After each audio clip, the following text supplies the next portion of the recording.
Welcome to the Lemons and Pineapples podcast. I'm your host, Emma O'Brien, personal development coach, heart math practitioner, dog photographer, and entrepreneur. In this podcast, I share tools, strategies, and amazing guest interviews to help you improve your mindset and your well-being with a sprinkle of fun and probably some mention of dogs along the way. So without further ado, let's squeeze the day. Hi folks, welcome to episode 67 of the podcast. Today my guest is Dr. Toni Wadley, and we are going to be talking about how to do inner work using the Enneagram. First up, a bit about Toni. She is a certified integral coach and an Enneagram practitioner. She is the head of academic support and coaching for the Transformation and Employment Equity Office at Wits University in Johannesburg, and she coaches privately too. With her healthcare and academic background, she brings a practical, down-to-earth mind partnered with a warm heart to spaces of inner work and development. And she is also my oldest bestie. So Toni and I have been friends since we were 11. Welcome to the podcast, Toni. Good morning, MZ. Lovely to be here. Thank you for having me.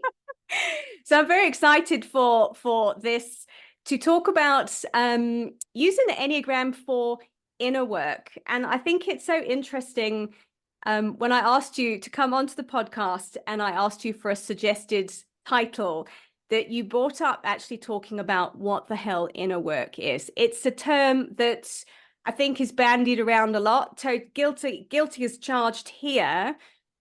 So just tell us a little bit more about, from your perspective, what inner work really means. So from my point of view, inner work is about going inwards to explore it's basically about unearthing your operating system. Mm-hmm. So your thoughts, your beliefs, your feelings, your motivations under the surface, and your fears that drive your behavior. And when I've kind of explained this to people about this piece about looking inwards, I've had some people who kind of scoff at it and say, oh my gosh, that's navel gazing. But I really think that when you haven't done this work about unearthing what is going on, behind the scenes, it drives your behavior anyway. Yeah. So when you can see it, then you can observe it, and then you have choice about it. Yeah, and absolutely. And I agree with you. And I know we've been on this wonderful parallel inner work journey for about the same amount of time and slightly different directions, Yeah. which is just so lovely to have had you as to have been companions for each other, really, as we've evolved and changed. I know we've had lots of deep conversations about things. Yeah. But I think, and it's interesting you bring up the point about navel gazing, because I think inner work can be navel gazing if you just look inward and then don't do anything with the information. I think that's the big difference, yes. Isn't it? Yeah. So I think really it's once you can see it and you start building your observer, and maybe that's the doing piece. It's like strengthening your observer so that you can see these pieces in action. And then, as you say, doing something about it. So when you can see, oh my gosh, that piece is in action. Do you want to carry on and say that thing that you always say in those situations? Or do you actually want to choose to say something different or be different with somebody in that moment? And then choice arises to you. And there's nothing like mastery. It feels so good. And when you can practice doing something else and get really good at it, oh my gosh, it feels so good. Yeah, and I think it makes a big difference. I know my journey, again, we've used totally different modalities. So we're talking about the Enneagram today, which is yours. Yeah. But I know from the work I've done, I think the big benefit I found from inner work is being in a situation that would ordinarily have been massively triggering, And then suddenly you have a realization of, oh, uh, the usual reactions didn't come up. Curious. Obviously, some shift has happened here. And I think that's the thing. It's Yeah. often an imperceptible shift until you're faced with a scenario where your old self, if you like, would behave one way, and then your growth self just goes, yeah, whatever, doesn't matter. Yeah. Yeah. Yeah. Yeah. And it can shift your relationships. It shifts so much. And I guess this is the process of growing up, is being able to deal with harder things, more complex things in a more skillful way. Yeah. So inner work is the process of starting to observe what's happening within us, our thoughts, our reactions, and I think taking a step back and almost watching yourself do it. And sometimes I think it takes watching yourself doing it and going, oh my God, I've done that again. And I told myself I Yeah. wasn't going to Yeah. Yeah. react to something my mother-in-law said, for instance, but yeah, I've Yeah. done Yeah. it. Yeah. Yeah. Um, we start to observe that. And we start to, you talked about noticing fears that are coming up, that often they're running the show. So why should, in your opinion, and I share the same opinion, Yeah. everybody be taking the time to do inner work? What difference would it make to us all? Well, I would say that actually, I'm going to be a little bit controversial here. I'm not sure that inner work is for everybody. Uh, Whoa! Hashtag unpopular opinion, folks. yeah, Say yeah. more. Um, yeah, some people they're not ready for it. They're not into it. And so I'm not sure that the entire world, could suddenly start an inner growth journey. However, I would say that probably more people than ever before are embarking on an inner growth journey. And I think it's so powerful because not only do we heal ourselves, but we have the power when we do our inner work to help heal other people. And I don't mean going and doing their work for them, but I mean by showing up in relationship with people in a different way, that we can hold spaces, we can allow spaces for people to be in a different way too. And so I've heard this, beautiful phrase before: when we heal ourselves, we can heal humanity. Mm-hmm. That actually, when we can be with somebody who is right in their personality, who is being triggered, and not be triggered ourselves, to hold a space for them, to allow that triggering to be and to pass, and to kind of have our hearts open with them in those moments, massive things shift. So I think this work is both for us, and it's also, there are benefits for society and for humanity.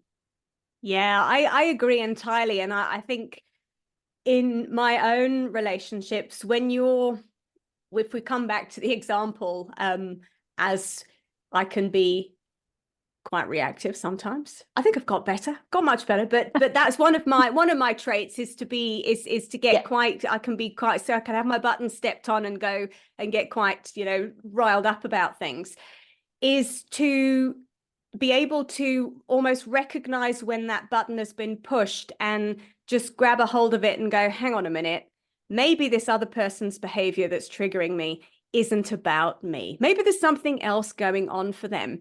And then you can be in a space of compassion rather than fueling the fire. Because I think this is a Yeah. problem I see, I've noticed in my own relationships, but a problem I notice with my coaching clients as well, who'll come to me and say, I just wish this other person would change their behavior and do something different. And it's been interesting to reflect back, well, what if they don't? And you can't get Yeah. rid of this person out of your life. So how can you show up differently? And how could you look at this from their perspective, that maybe they're not trying to actively piss you off? Maybe there's actually something going on.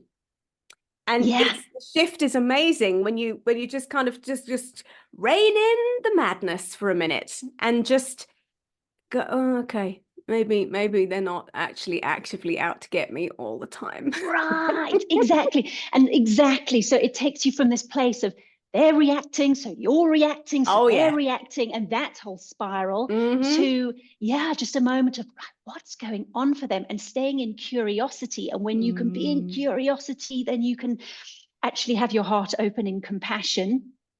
Um, yeah, and how powerful that is.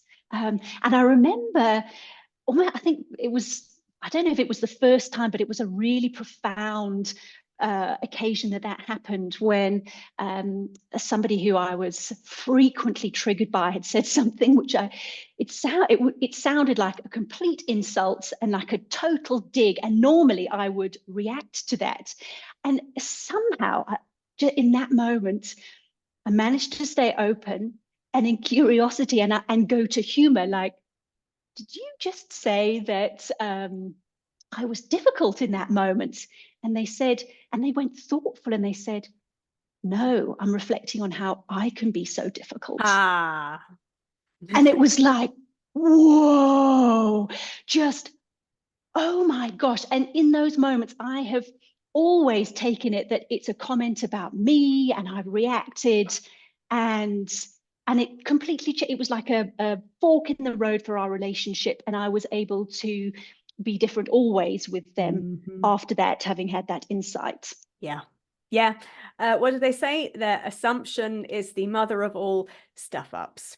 And Yeah, yeah. we take a we go through life assuming lots of things without checking Yeah, in, because I think yeah. collectively we're all very bad at communicating. Entirely different conversation. Share a bit more about how the work you do with the Enneagram is helpful for this inner work journey, please, Toni. Yeah. Okay. So the Enneagram is a psycho-spiritual framework or system for understanding personality, for understanding how we show up in the world. And so this system explains or describes in detail 9 different ways of being in the world. Now, we have access to all these different ways of being, but there tends to be one way that we show up when we are stressed, when we're anxious, when we're feeling threatened, when we're not being very mindful. And it gives us a really limited way of being when we're in that state. And so the gift of the Enneagram is being able to see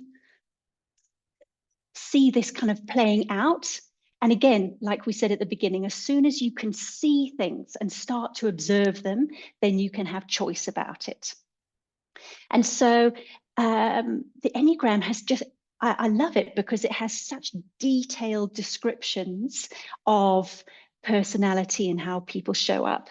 But the other thing I love about it is that it gives you a roadmap for the highest impact things that you can do for your own inner work. So, life is too short to do every single piece of inner growth work there is to do out there. So, how about we just pick the things that are really efficient and really high impact for us to become the best versions of ourselves? So, I love it from that kind of efficient point of view, and just being a guide, like a map and a compass, the inner growth work you can do.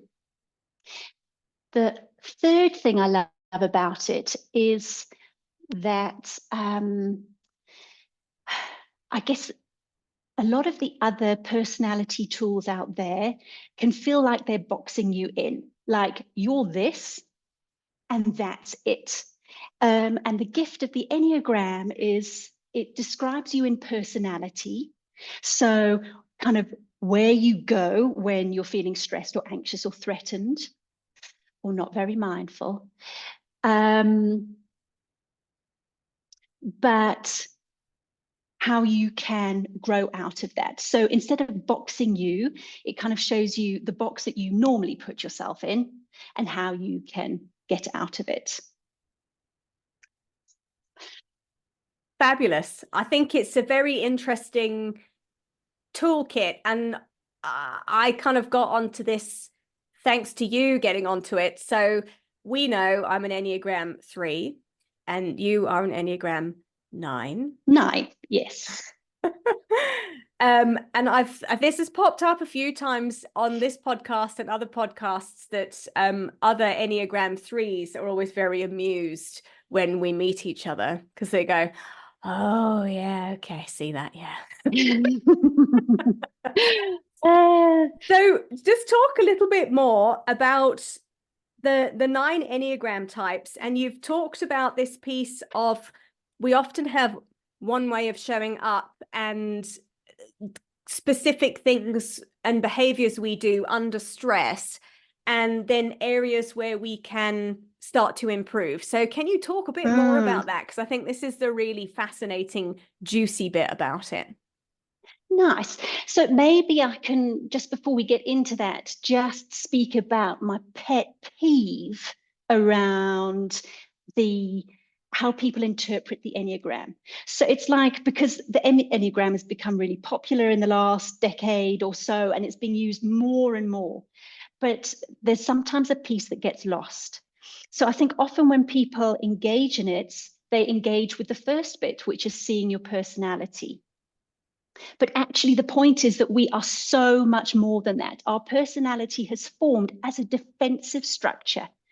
So when we are little, we learn to fit into our families, our communities, our culture by being a certain way. And in so doing, we lose touch with aspects of ourselves.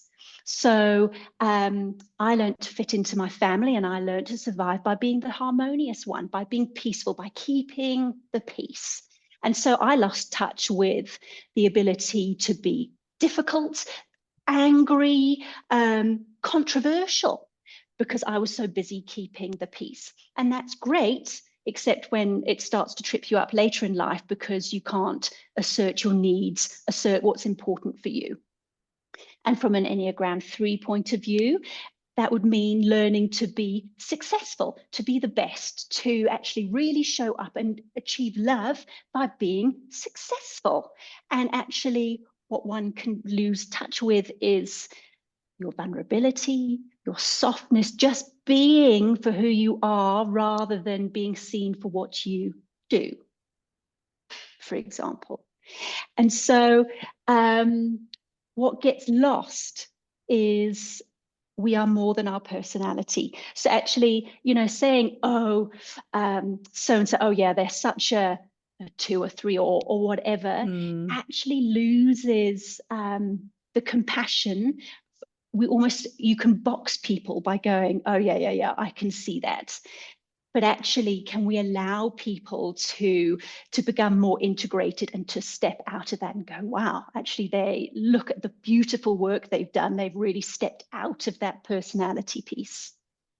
Yeah, I think it's very interesting with personality typing tools, because I know we've got Myers-Briggs as well, which is quite old school, isn't it? And I'll often hear people, I'm an INFJ, so who'll say, oh, such an INFJ, and almost people identify as that and then continue to sit in that I do this because I'm an INFJ.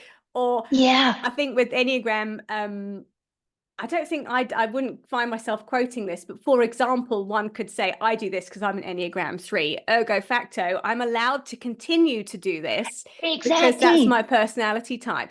And there's more with the Enneagram of, yes, I'm an Enneagram 3, and yes, I do like to be the best. I like to win. I like to stand out. I like to be successful. I do like to show up as my best self because I feel good when I do that, and that's okay. But also, like you've said, it can be to the detriment of other things. So say a bit more about how we use the Enneagram to go, all right, here's the personality traits I have as a 3, for example, that I have pulled in and used as a survival mechanism. How can I use those as a stepping stone for personal growth? So I think probably the easy access first entry piece to start looking at is the vice, the emotional vice. Sometimes, in the literature, it's called the passion, but often people get the wrong idea about passion. It's not sexual passion. So yeah, let's Sorry, use folks. the term vice. Yeah. No. Hate to disappoint. I hate to disappoint, yes. So let's think about it in terms of an emotional vice. So each type has got a particular emotional state that they get stuck in. We have access to all these 9 emotional states, but there is one that we tend to get stuck in. And actually, if you can just start to see how this plays out in your life and how it might be tripping you up, it's a really great first step.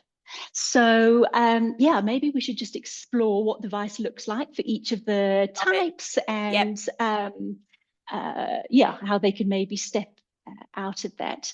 So I mean, the Enneagram symbol is a circle. So there's a funny method of starting with the 8s rather than the 1s, which might seem curious, but it's kind of starting yeah, with those types that are in the body types. So the vice for the 8 is lust. Again, not sexual lust. Lust actually refers to being excessive. So I'm married to an 8, and Lucky you. I know, He's and fabulous, by the way, folks. He's fabulous. he is fabulous. He is fabulous, and I mean, he is so fun. He is just so fun around, and such a a party person, and he loves to eat and drink and party and cycle. And he doesn't just cycle a few kilometers, he cycles thousands of kilometers. And if you walk into our garage, there isn't just one bicycle, there are many bicycles. 500 bicycles. Oh Every time I go gosh, to Tony's house, it looks like someone spilt water on them or fed them after midnight, right? They just expand every gosh, I time. There know. are way more Yes, bicycles than one person could ever ride. yes. And I mean, this it's just so comical now I think of it, that his answer to how many bicycles does one need is n+1. Excellent. I mean, that's lust, folks. And so actually 8s are motivated by wanting to feel powerful, and they want to feel powerful because actually in childhood they felt very powerless, and so that lust can appear whether in material objects or energetically. Some 8s have a very big energy, and you really feel them walk into a room, and so that lust kind of helps them feel powerful, and actually their journey is about the journey from lust towards innocence, which is actually being able to drop all of that and just be in the moment unprotected, and just allowing whatever comes up, and to be there with curiosity and like this childlike wonder. So there are many ways to do that, but that would be the journey for the 8, from lust to innocence. And so next would be 9s. And so the emotional vice for 9s is sloth. So sloth does not mean laziness. 9s can be very, very busy people, and they are very, very busy in service of other people's agendas. And so the sloth is a falling asleep to oneself, one's own agenda. And oh my gosh, I can totally identify with this. Literally, if I've sat in many meetings in my life, but as I'm in those meetings, whatever seems really important to whoever is in the meeting, I can kind of get myself on board going, oh my gosh, and finding myself wrapped up in all these projects, which after the event, yeah, actually, I don't even know where it comes from, but in the moment I can get so absorbed. And the journey for the 9s is going from that sloth to right action. So sloth is taking every action but the right action in service of oneself. And the right action is being able to actually have a really clear idea of what your mission is and taking action in service of that. I find this so fascinating, and I know from your journey as a 9, it's been speaking up for what you want and Gosh, yeah. learning to say no to people, but in a way that, and this is something that's come up a lot in other conversations, and it's been a journey. Most of last year for me was about learning to say no to people. And it can be so hard because we worry we're going to offend somebody, or they're not going to want to work with us again. And more often than not, when you just pull on the big girl pants and learn to say no in a gentle but firm way, most people go, okay, no problem. I'll ask somebody else, or I'll make another plan, or totally understand. Yeah. And then you kind of sit with the processing, wow, I totally overthought that. Yeah, yeah, absolutely. And I guess the piece about this inner work is it's messy and it's hard. Yeah. That actually, and the first time you do it, actually you come over way too strong, and and it's unskillful and it's unnuanced, and it's kind of just getting through that mess to kind of come through, and having practiced enough that you can say no nicely and firmly, to do it gently without causing offense, but getting your point across. And yeah, almost it's like learning clutch control. Yep. It's like it's such a mess at the beginning, but actually after you've done it for a while, you get that clutch accelerator piece. For those of us that drive manual cars, Sorry, if you drive an automatic, you'll have to make up your own metaphor for that. Yes. But yeah, absolutely, this has very much been part of my journey, and being able to find my anger again, and and again be nuanced about not exploding with it, but actually just turning up the volume enough that I can use it to be in service of whatever my boundary is, or whatever it is that I actually do or don't want to do. Yeah, exactly. Super powerful. Yeah. So yeah, next let's go on to the 1s. And so their emotional vice is anger. So that actually often comes across as irritation. And 1s are really motivated by doing what's right. And they want to be right, and they want to be good. And they do that by following the rules, by working out what's the right way and the most efficient way of doing things, and trying to do that.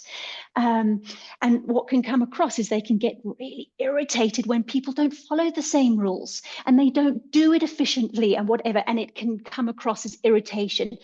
Not that they're very conscious of that initially, but it can be quite hard, and they can come across sometimes as being quite critical and judgmental in service of doing what's right. But actually underneath all of that is this real desire to be good. And their journey is about going from this anger to a place of serenity. So actually just being able to see perfection in the mess that is life, to be okay with the imperfection that is human, that actually there are multiple ways of doing things, and just being able to relax into that. Being with a 1 who can kind of drop into serenity is a really, it's just such a soothing place. It feels like a beautiful garden that you can go and rest in. So that is the journey of the 1. Amazing. Tell us about the 2. I know a couple of 2s. 2s are always quite intriguing to me. So the journey for 2s is from pride.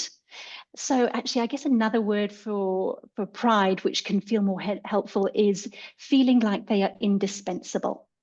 So twos are really motivated to help others. I mean, they're known as the helpers, and they really want to be loved and approved of. And so they do that by being so absolutely helpful. And that emotional state that they get pulled into is about feeling that they are totally indispensable to others, which kind of, you can see how the pride might kind of stem from that. And so their journey is from that state of being indispensable to one of humility.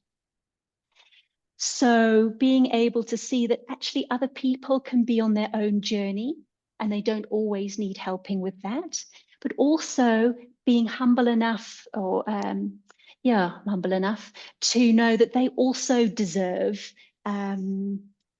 love and approval for who they are without needing to help. Yes. I have a coaching client who is a 2, and we've had interesting conversations about this. And one of the things that came up for her was getting very, very cross when somebody didn't automatically help her, when in her mind, this other person should have seen that she needed help, and she's always helping this other person. And we talked it through, and we kind of had a look at, sometimes you might actually just need to ask somebody else to help you, because they might not have quite realized you need the help. And it was an interesting conversation to have. And my heart went out to her, because I just thought, she's this most delightful, giving person, and she willingly does it. And part of the coaching has been noticing when she wants to jump in and help and stopping herself. Super powerful.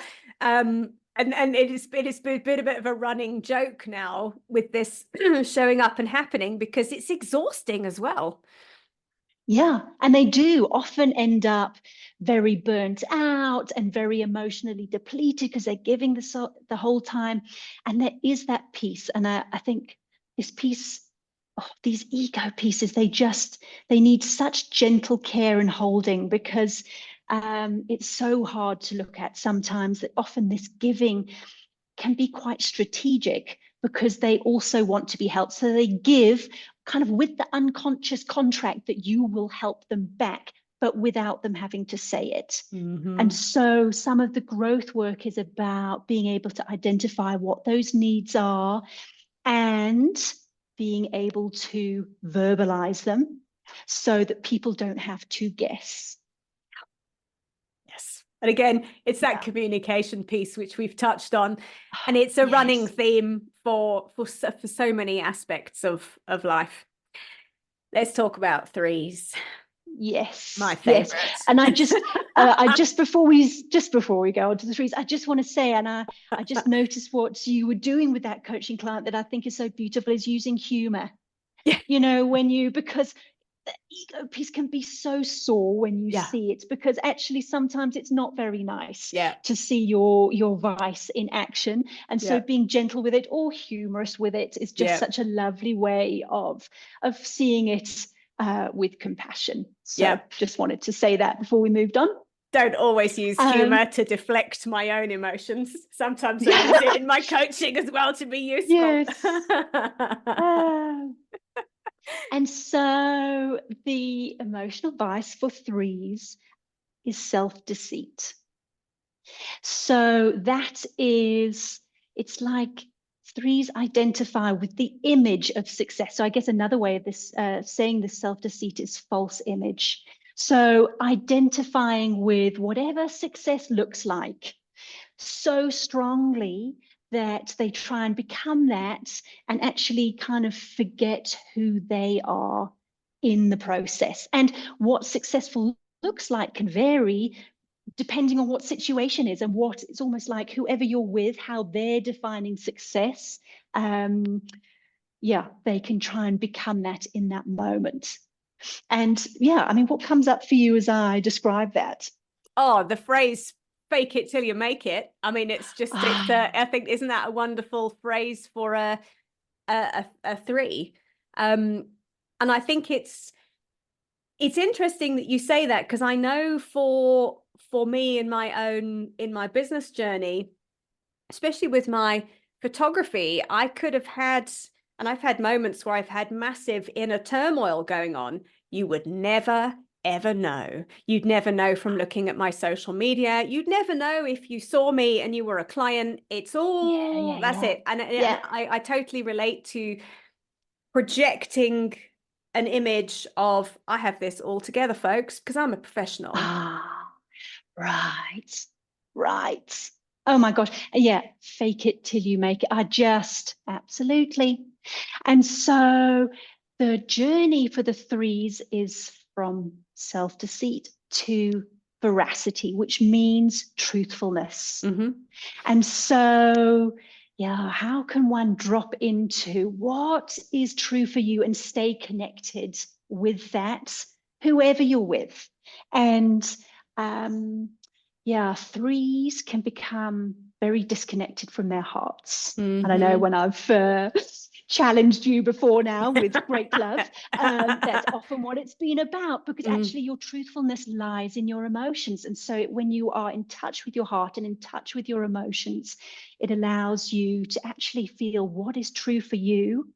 And actually people want to see that. I mean, it's so beautiful when, yeah, one is in touch with that truthfulness.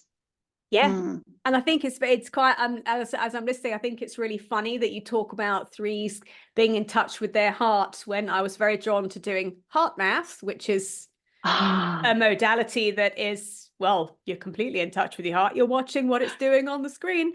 And yeah. then, as you and I know, and I've talked a little bit on the podcast about it, I've got very into using plant medicine over the past 18 months to really find that Mm. connection to self, and to really kind of open up and soften and find the self-acceptance piece. Because I think Yes. I think my own personal journey has been about just accepting who I am, how I am. Yeah, we can always fine tune and improve, because, I'm a three, Mm. but it's about actually sometimes just going, I'm enough, and this Yes. is fine. And if people don't like it, no problem. But it's taken quite a lot Right. of work to get to that, and a nervous breakdown. But everyone's heard all about that on previous episodes. So there we Yeah, go. yeah, yeah. Which is such a common pattern. But I love that. And often, what is kind of under the surface for threes is feeling worthless when they are just who they are. Yep. And so dropping into that acceptance, and very much a softening is very much part of the threes Yeah. journey.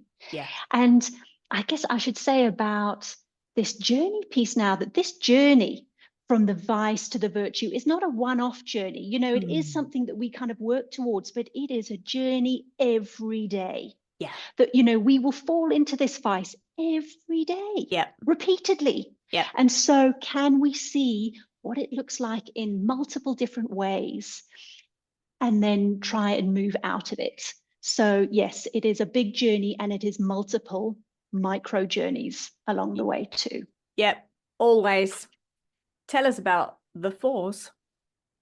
The fours.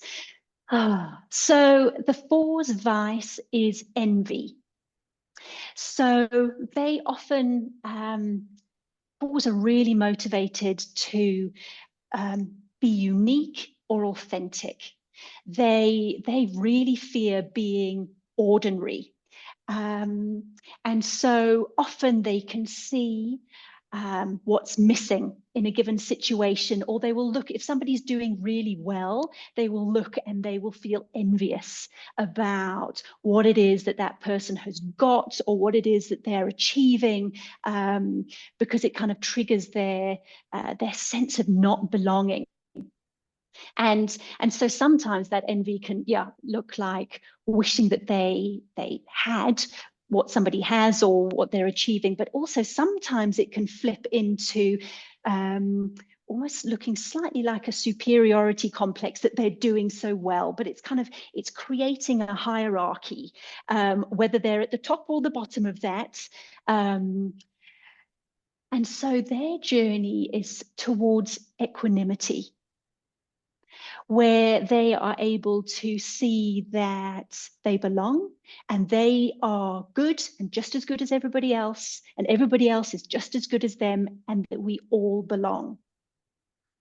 And there is something so powerful about sitting with fours when they drop into their essence, their virtue of equanimity. There is just this real sense of belonging. In South Africa, we talk about Ubuntu. We are who we are through each other. And there is a beautiful feeling that we are all needed and wanted, and we're all important in this with fours when they drop into that. They sound like they're probably high achievers as well. They can be, and kind of often in unusual, stereotypical ways. So, I mean, I guess if we stereotype for a moment, often fours can be drawn towards the arts, artists, actors, kind of anything just a little bit unusual. I'm not sure that you'd find many fours, I don't know, in data science or accounting, for example. So, yeah. Creatives. Yeah. And I mean, I am stereotyping there, but yes. It's okay, you're allowed. We'll let you. Okay, thanks. Okay. Thanks. Permission granted. Thanks. Tell us about the fives. Okay, so the fives' emotional vice is avarice, which is, it's a bit of an unusual word in English, but I like to describe it as a closing of the heart. And I often do it with this gesture of almost like gates closing in front of the heart.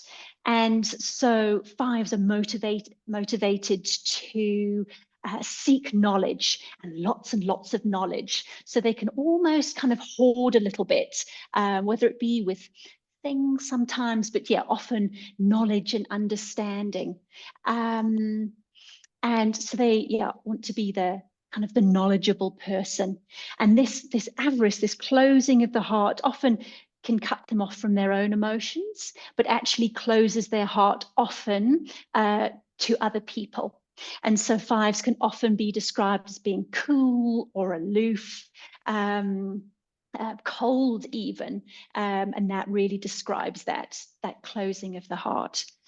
And so fives can move, kind of be on a journey towards non-attachment. So kind of being less attached to knowledge, kind of less attached to the knowing and more the being. And when fives can kind of access this non-attachment, they can be joyful. They stop. Fives are very kind of conscious of how much energy they have, who's in their space. It's like they have an internal battery every day, and they're very conscious of, how much energy is in their battery, and they will close off to, preserve their resources.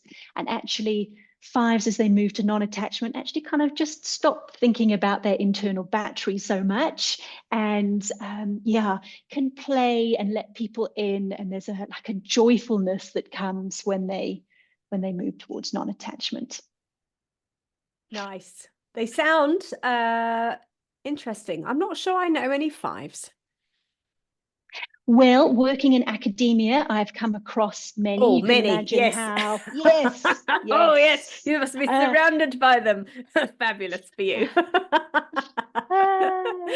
Hence the coaching. And they make fantastic, yes, they make fantastic academics and people who help us understand the world, help it map it out with their heads. And so, they can be real truth seekers through knowledge, but that can come at the expense of their heart.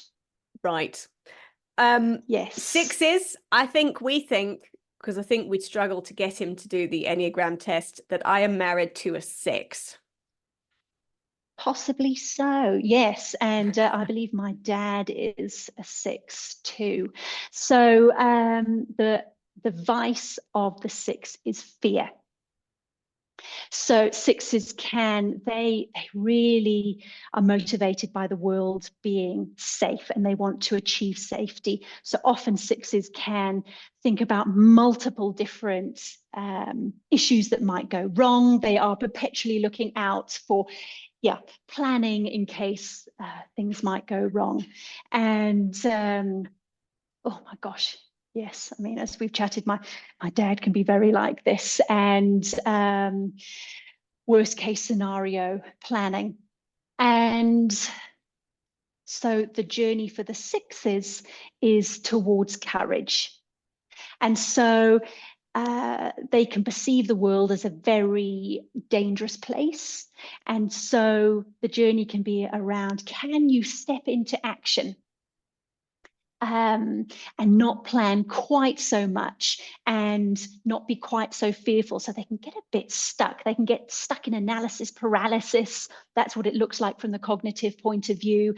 And they cannot step out into the world sometimes, if we think about it emotionally, because they're worried about all these things that might go wrong. But yeah, can they learn to step out and do what's fun or what feels right for them, or take strong action in the world, even despite all these things that might go wrong? Oh yeah, I think definitely the engineer is one of those, because he'll say to me, I'll walk into a room and spot all of the problems before he's even sat down. So Wow.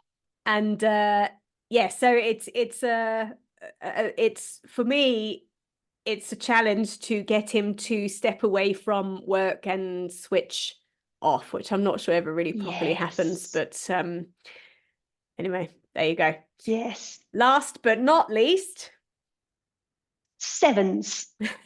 So and I have a few sevens in my life. The vice for sevens is gluttony.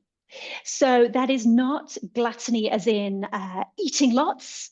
It is just about lots. It's about variety, and it's about not being limited. So sevens don't like being in personality. Sevens don't like being pinned down or limited. So they might want to travel lots, to, if there are courses or experiences, they want to go out and they want to experience everything. So I mean, they can be so joyful to be around. They are enthusiastic, they're often visionaries. I mean, they're called the enthusiastic visionaries. So they are really fun. They literally live life to the full. And this can be a way that they avoid pain. So if they can keep moving and keep experiencing all these fun things, it means that they don't have to sit with their own hard emotions, or other people's sometimes. And so the journey for sevens is from gluttony to sobriety. So that means not picking all these wonderful things, but can they pick one thing, whatever that one thing is, and get really focused on it? Can they finish it to the end? Can they stay completely focused on this really, really important thing and get it done? And as I say, this is both a life's journey, and it's also a journey of every day. yes, I can imagine sevens, A, are mega party animals, and B, like you have said, excellent starters, terrible finishers. Because if you've got lots and lots of things on the go, it's difficult to complete any of them. And I think particularly for sevens, their energy is in the ideas, and it's in the starting. So it's not always just the fact that they have got so many things on the go. But yeah, it's almost like their energy dwindles in the finishing. And actually, my seven friend and colleague was coaching a seven recently who in COVID started 4 businesses. Go big or go home. Right, exactly. Yeah, there's a great phrase for sevens. Exactly. So it's not only the practicalities of not having so many things on the go, but how can you keep your energy up so that you can actually finish those things? And that's something that sevens have to grapple with as they journey out of their personalities, because, oh my gosh, when they step into their virtue, their essence, they are the most laser focused of everyone on the Enneagram. Yes, it just sounds like they need to find a way to keep it interesting all the time. Yes, and how do you do that? Exactly. That's a whole other conversation. That's a whole life's journey. I feel like we could do a whole podcast series just on each Enneagram type, actually, because it's so fascinating to me, all of the facets and the inner growth challenges.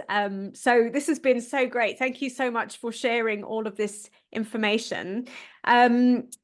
Folks, if you're listening, you can find Toni online. I'm going to ask her to share where. And if you're listening to this and thinking, "God, this is really fascinating, but how do I find out what my Enneagram type is?" Toni has something for you as well. So just tell us where people can find you and what you have for listeners who would like to take this work one step further. Lovely. So yeah, you can find me on my website, antoniawadley.com. There are two ways of discovering your Enneagram type. You can either do a questionnaire, there are some online, try and pick a good quality one, or you can have a typing interview. So, which is more of a journey in discovering your type.